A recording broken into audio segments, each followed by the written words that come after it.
قل إن صلاتي ونسكي ومحياي ومماتي لله رب العالمين।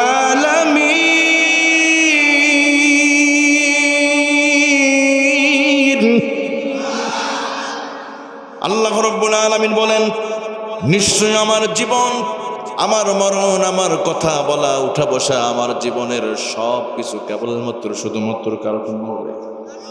আমার এই জীবনটা কার? আমাদের এই 3.5 হাত বডিটা এটা কে দিয়েছে?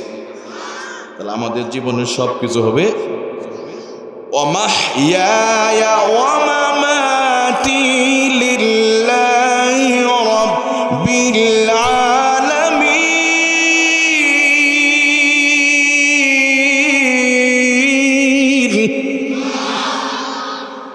তাহলে আল্লাহ তাআলা আমাদেরকে যেই জন্য পৃথিবীতে পাঠালেন, তাহলে দুনিয়াতে আমাদের সে আল্লাহর বিধান মতে চলার দরকার আছে না নাই?